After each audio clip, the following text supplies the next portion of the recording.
प्रिय विद्यार्थियों, मैं हूं डॉक्टर नरेंद्र कुमार पासवान, राजकीय कृत प्लस टू उच्च विद्यालय नगर उटारी गढ़वा। आज मैं उपस्थित हूं 12वीं कक्षा हिंदी की ऐच्छिक पाठ्य पुस्तक अंतरा भाग 2 के काव्य खंड में संकलित कविता यह दीप अकेला को लेकर, जिसके रचनाकार हैं सच्चिदानंद हीरानंद वात्स्यानंद अज्ञेय। आइए कविता की व्याख्या करने से पूर्व अज्ञेय जी का एक सामान्य परिचय पढ़ लेते हैं। अज्ञेय जी का मूल नाम सच्चिदानंद हीरानंद वात्स्यायन है। उन्होंने अज्ञेय नाम से काव्य रचना की है। उनका जन्म सन 1911 ईस्वी में कुशीनगर उत्तर प्रदेश में हुआ था, किंतु बचपन लखनऊ, श्रीनगर और जम्मू में बीता। उनकी प्रारंभिक शिक्षा अंग्रेजी और संस्कृत में हुई। हिंदी उन्होंने बाद में सीखी। वे आरंभ में विज्ञान के विद्यार्थी थे। बीएससी करने के बाद उन्होंने एमए अंग्रेजी में प्रवेश लिया। क्रांतिकारी आंदोलन में भाग लेने के कारण उन्हें अपना अध्ययन बीच में ही छोड़ना पड़ा। वे 4 वर्ष जेल में रहे तथा 2 वर्ष नज़रबंद। अज्ञेय ने देश विदेश की अनेक यात्राएं की। उन्होंने कई नौकरियां की और छोड़ी। कुछ समय तक वे जोधपुर विश्वविद्यालय में प्रोफेसर भी रहे। वे हिंदी के प्रसिद्ध समाचार साप्ताहिक दिनमान के संस्थापक संपादक थे। कुछ दिनों तक उन्होंने नव भारत टाइम्स का भी संपादन किया। इसके अलावा उन्होंने सैनिक, विशाल भारत, प्रतीक, नया प्रतीक आदि अनेक साहित्यिक पत्र पत्रिकाओं का संपादन किया। आज़ादी के बाद की हिंदी कविता पर उनका व्यापक प्रभाव है।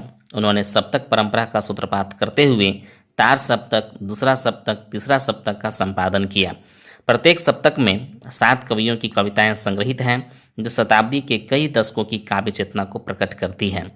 अज्ञेय ने कविता के साथ साथ कहानी, उपन्यास, यात्रा वृत्तांत, निबंध, आलोचना आदि अनेक साहित्यिक विधाओं में लेखन कार्य किया है। शेखर एक जीवनी, नदी के दीप, अपने अपने अजनबी उनका उपन्यास है। अरे यायावर रहेगा याद, एक बूंद सा उछली उनका यात्रा वृत्तांत है। त्रिशंकु आत्मने पद उनकी निबंध है। विपथगा, परंपरा, कोठरी की बात, शरणार्थी, जयदोल और ये तेरे प्रतिरूप उनकी कहानी संग्रह है। अज्ञेय प्रकृति प्रेम और मानव मन के अंतर्द्वंद्वों के कवि हैं। उनकी कविता में व्यक्ति की स्वतंत्रता का आग्रह है और मौलिकता का विस्तार भी। उन्होंने शब्दों को नया अर्थ देने का प्रयास करते हुए हिंदी काव्य भाषा का विकास किया है। उन्हें अनेक पुरस्कार मिले हैं, जिनमें साहित्य अकादमी पुरस्कार, भारत भारती सम्मान और भारतीय ज्ञानपीठ पुरस्कार प्रमुख है।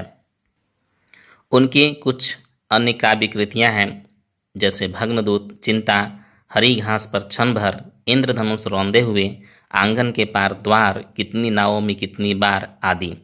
अज्ञेय की संपूर्ण कविताओं का संकलन सदा निरा नाम से 2 भागों में प्रकाशित हुआ है।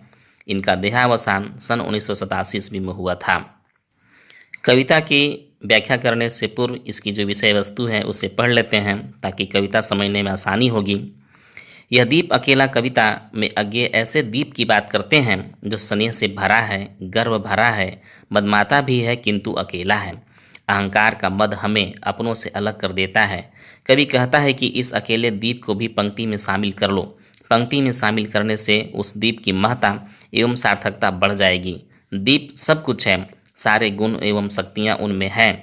उसकी व्यक्तिगत सत्ता भी कम नहीं है, फिर भी पंक्ति की तुलना में वह एक है, एकांकी है।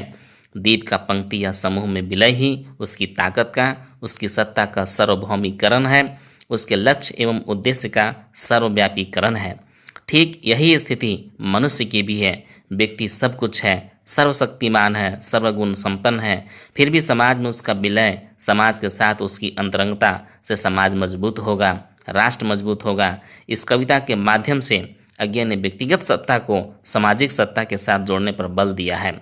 दीप का पंक्ति में विलय, व्यष्टि का समष्टि में विलय है और आत्मबोध का विश्वबोध में रूपांतरण। आइए शुरू करते हैं कविता की व्याख्या। आप कविता की व्याख्या कम से कम 4 पैरा में करेंगे। सर्वप्रथम आप संदर्भ लिखेंगे, इसके बाद प्रसंग लिखेंगे, इसके बाद कविता की व्याख्या करेंगे और अंत में काव्य सौंदर्य विशेष इत्यादि लिखेंगे। मैं ये सभी चीज़ें लिखने के लिए आपको बारी बारी बताऊंगा। तो मैं कुछ पंक्तियों को लेता हूँ। यह दीप अकेला स्नेह भरा है, गर्व भरा मदमाता, पर इसको भी पंक्ति को दे दो। यह दीप अकेला स्नेह भरा है, गर्व भरा मदमाता, पर इसको भी पंक्ति को दे दो। यह जन है गाता गीत, जिन्हें फिर और कौन गाएगा।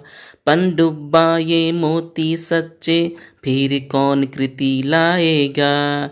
यह समिधा ऐसी आग हठीला, बिरला सुलगाएगा। यह अद्वितीय, यह मेरा, यह मैं स्वयं विसर्जित। यह दीप अकेला स्नेह भरा, है गर्व भरा मदमाता, पर इसको भी पंक्ति को दे दो। यह दीप अकेला स्नेह भरा, है गर्व भरा मदमाता, पर इसको भी पंक्ति को दे दो। यह आपकी व्याख्या करने वाली पंक्ति हो गई। मैंने इसे गा दिया है वह अलग बात है। तो आइए सबसे पहले इसमें जो कठिन शब्द है पहले मैं उसे देख लेता हूँ। दीप, दीप का अर्थ होता है दीपक, और यह दीपक व्यक्ति का प्रतीक है। स्नेह, स्नेह का अर्थ होता है प्रेम। दीपक के तेल के संदर्भ में भी इसका प्रयोग हुआ है। गर्व, गर्व का अर्थ होता है अभिमान। मदमाता का अर्थ होता है मस्ती में चूर या नशे में चूर या इठलाना इत्यादि। पंक्ति समाज का प्रतीक है। जन, जन का अर्थ होता है आदमी। पनडुब्बा, पनडुब्बा का अर्थ होता है गोताखोर। एक जल पक्षी है जो पानी में डूबकर मछलियाँ पकड़ता है। मोती, मोती गहरे समुद्र में पाई जाती है। कृति, कृति का अर्थ होता है रचना या भाग्यवान या कुशल व्यक्ति भी होता है। संविधान यज्ञ की लकड़ी को कहते हैं। हठीला का अर्थ होता है हठ करने वाला। बिरला का अर्थ होता है बहुतों में एक या दुर्लभ। अद्वितीय इसका अर्थ होता है जिसके समान कोई न हो, जिसका कोई बराबरी न कर सके। विसर्जित का अर्थ होता है त्यागा हुआ। समर्पण के अर्थ में भी यहाँ लिया गया है। यहाँ आपका जो कठिन शब्द था उसका अर्थ आपने देख लिया। अब लिखते हैं संदर्भ। आप संदर्भ लिखेंगे। प्रस्तुत पंक्तियाँ हमारी पाठ्य पुस्तक अंतरा भाग 2 के काव्यखंड में संकलित कविता यह दीप अकेला से ली गई है। इसके रचनाकार सच्चिदानंद हीरानंद वात्स्यानंद अज्ञेय जी हैं। मूल रूप से यह कविता उनकी काव्य रचना बावरा अहेरी में संग्रहित है। अब आप लिखेंगे प्रसंग। इन पंक्तियों में दीपक को एक प्रतिभावान व्यक्ति का प्रतीक बताते हुए मनुष्य की व्यक्तिगत सत्ता को सामाजिक सत्ता से जोड़ने का संदेश दिया गया है। साथ ही कवि ने व्यक्ति के अलग अलग रूपों गुणों की चर्चा की है। अब आप लिखेंगे व्याख्या। इन पंक्तियों में दीपक व्यक्ति का और पंक्ति समाज का प्रतीक है। कविवर अज्ञेय जी ने कहा है कि जिस प्रकार अकेला दीप स्नेह अर्थात तेल से भरा है, ऊर्जा से भरा है और वह अभिमान में जलते हुए इठलाता रहता है, परंतु इसकी सार्थकता अकेले जलने की बजाय जलते हुए दीपकों की पंक्ति में जलने से है। क्योंकि अकेला जलने से वह कम प्रकाश फैलाता है, परंतु जैसे ही अन्य जलते हुए दीपकों की पंक्ति में जुड़ता है उसके प्रकाश में वृद्धि हो जाती है। ठीक उसी प्रकार समाज में अकेला प्रतिभावान व्यक्ति, रचनात्मक ऊर्जा से भरा हुआ व्यक्ति अपने अभिमान में इठलाता रहता है, पर ऐसे प्रतिभाशाली व्यक्ति की सार्थकता तब तक नहीं है जब तक वह अपने गुणों के साथ साथ समाज के साथ जुड़ न जाए। उसके समाज में जुड़ने से समाज के गुणों में भी वृद्धि हो जाती है। भाव यह है कि दीपक की सार्थकता पंक्ति में जलने से और प्रतिभाशाली व्यक्ति की सार्थकता समाज में जुड़ने से है। आगे अज्ञेय जी ने कहा है कि यह वह रचनात्मक क्षमता से भरा हुआ व्यक्ति है जो सुंदर सुंदर गीतों की रचना करता है, राष्ट्र की भलाई की गीत गाता है। गीतों की सार्थकता उसके गाए जाने में है। ऐसे सुंदर गीत कौन गाएगा?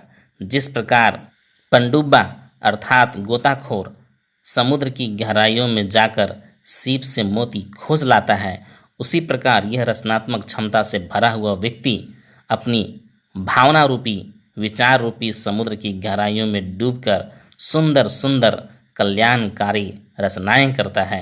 ऐसी प्रतिभाशाली व्यक्ति की सार्थकता समाज में जुड़ने से है। ऐसे व्यक्ति को समाज में अकेला नहीं रहना चाहिए, और ऐसा व्यक्ति जन कल्याणकारी कार्य न करेगा तो कौन करेगा? वे आगे कहते हैं कि वह यज्ञ की हवन लकड़ी के समान है जो स्वयं जलकर वातावरण को सुगंधित करता है। यह वह हठ करने वाला व्यक्ति है जो अपनी रचनाओं के द्वारा समाज में क्रांति की ज्वाला भड़काता है, समाज में चेतना जागरूकता लाता है। यह अद्वितीय अर्थात इसके समान कोई नहीं है। ऐसे प्रतिभावान व्यक्ति को अपने गुणों के साथ स्वयं समाज में विसर्जित अर्थात जुड़ जाना चाहिए। यह ऊर्जावान व्यक्ति की सार्थकता समाज में जुड़ने एवं ऊर्जावान दीपक की सार्थकता पंक्ति में जलने से है। आइए अब लिखते हैं काव्य सौंदर्य।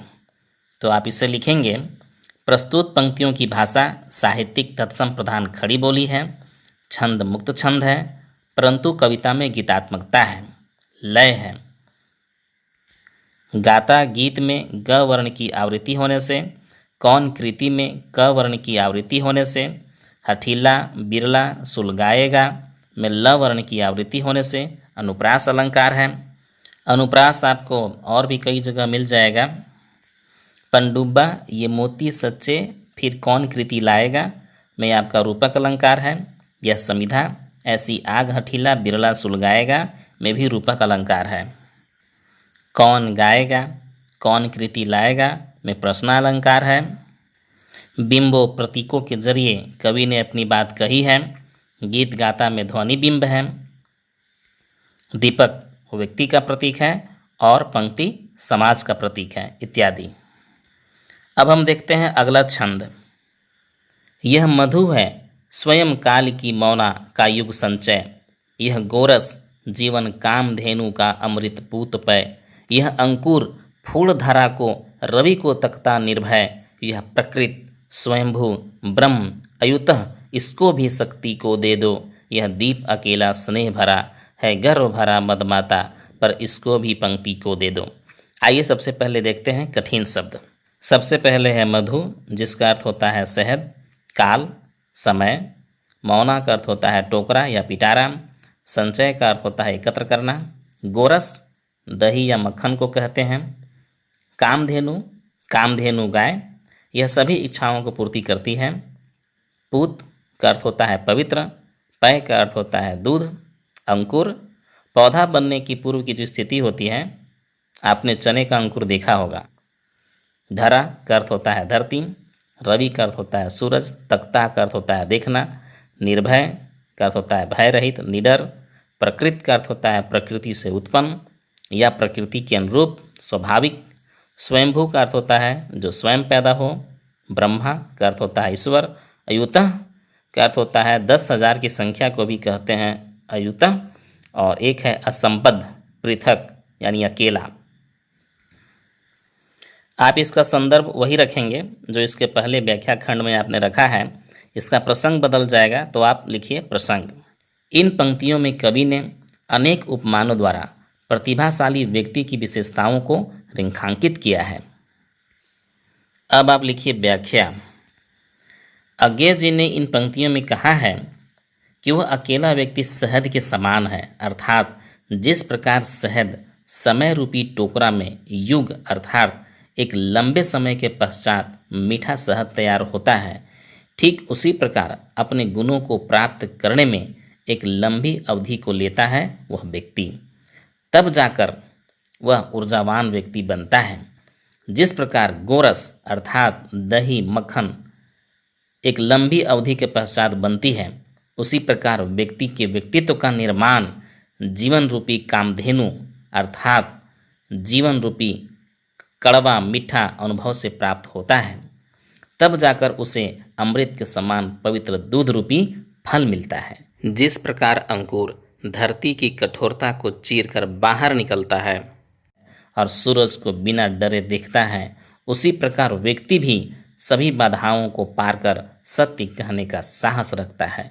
वह व्यक्ति अपने व्यक्तित्व का निर्माण प्रकृति की तरह स्वयं करता है। वह स्वयंभू अर्थात ब्रह्मा ईश्वर के समान है, वह सबसे अलग है। ऐसे व्यक्ति को शक्ति अर्थात समाज के साथ जुड़ जाना चाहिए, या ऐसे व्यक्ति की सार्थकता समाज में जुड़ने से ही है। अब आप लिखिए काव्य सौंदर्य। इन पंक्तियों की भाषा साहित्यिक तत्सम प्रधान खड़ी बोली है, छंद मुक्त छंद है। कवि ने नए प्रतीकों और उपमानों का प्रयोग किया है। मधुमक्खी शहद मक्खन अंकुर आदि नवीन उपमान है। शहद मधुमक्खी के कठिन श्रम का प्रतीक है, तो मक्खन जीवन रूपी कामधेनु के पवित्र अमृत तुल्य दूध का प्रसाद है। गोरस जीवन कामधेनु में रूपक अलंकार है और अंकुर सत्य और निडरता से जीने की प्रेरणा देता है। कविता में लय है, संगीतात्मकता है। अनुप्रास अलंकार आपको कई जगह मिलेगा। काल की मौना का युग संचय में क वर्ण की आवृत्ति होने से, अमृत पूत पय में प वर्ण की आवृत्ति होने से अनुप्रास अलंकार है, इत्यादि। अब देखते हैं अंतिम छंद। यह वह विश्वास नहीं जो अपनी लघुता में भी कांपा, वह पीड़ा जिसकी गहराई को स्वयं उसी ने नापा। कुत्सा अपमान अवज्ञा के धुंधवाते कड़ुए तम में, वह सदा द्रवित चीर जागरूक अनुरक्त नेत्र, उलंब बाहों यह चीर अखंड अपनापा। जिज्ञासु प्रबुद्ध सदा श्रद्धामय, इसको भक्ति को दे दो। यह दीप अकेला स्नेह भरा है, गर्व भरा मदमाता, इसको पंक्ति को दे दो। इन पंक्तियों का संदर्भ भी आप वही रखेंगे जो इसके पहले वाले व्याख्या खंड में आपने रखा था। इसका आप प्रसंग लिखेंगे। इन पंक्तियों में कवि ने उस प्रतिभावान व्यक्ति की सांसारिक अनुभवों का सजीव चित्रण करते हुए उसे चीर जागरूक और स्नेह से भरा हुआ बताया है। अब आप लिखिए व्याख्या। इन पंक्तियों में कवि ने कहा है कि वह ऊर्जावान व्यक्ति अपने आत्मविश्वास से भरा हुआ है। वह अपनी लघुता अर्थात हीनता में भी अपने विश्वास से नहीं दिखता। उसने सांसारिक दुखों संतापों की गहराई को स्वयं अनुभव किया है। वह संसार की निंदा अनादर उपेक्षा को सहा है। समाज उस व्यक्ति की अवहेलना करता है। अवहेलना निंदा और कड़वाहट से भरे धुएं अंधेरे में भी अपनी करुणा अर्थात दया को लिए फिरता है। वह हमेशा जागरूक समाज के लिए सचेत बना रहता है। उसकी आंखों में अनुराग भरा रहता है। उसकी बाहें संसार को अपनाने के लिए हमेशा उठी हुई होती है। वह जिज्ञासु है, जानने की इच्छा रखता है। वह बुद्धिमान है, वह श्रद्धालु है और संसार के प्रति उसकी श्रद्धा है। ऐसे प्रतिभावान व्यक्ति को समाज रूपी भक्ति में शामिल कर लेना चाहिए। अर्थात ऐसे सर्वसंपन्न गुणों से युक्त व्यक्ति की सार्थकता उसको समाज में जुड़ने से है, जिससे समाज लाभान्वित होगा। वह अकेला है, अभिमान से भरा है, मस्ती में चूर है। ऐसे व्यक्ति की सार्थकता समाज से जुड़ने में है, इससे समाज को लाभ होगा, इत्यादि। अब आप कविता की काव्य सौंदर्य लिखिए। इन पंक्तियों की भाषा साहित्यिक तत्सम प्रधान खड़ी बोली है, छंद मुक्त छंद है। कविता में गीतात्मकता है, लय है, बिंब है। अवज्ञा अपमान में अवर्ण की आवृत्ति होने से अनुप्रास अलंकार है। कवि ने प्रतीकों बिंबों के जरिए अपनी बात कही है। कविता में प्रवाह है, भाव के अनुरूप भाषा का प्रयोग किया गया है, इत्यादि। आपकी यह दीप अकेला कविता की व्याख्या यहीं पर समाप्त हो रही है। मैं बहुत जल्द ही अगली कविता मैंने देखा एक बूंद कविता की व्याख्या करके अपलोड करूँगा। यदि आपको कविता अच्छी लग रही है तो आप इसे लाइक करें, शेयर करें, सब्सक्राइब करें। तब तक के लिए बहुत बहुत धन्यवाद।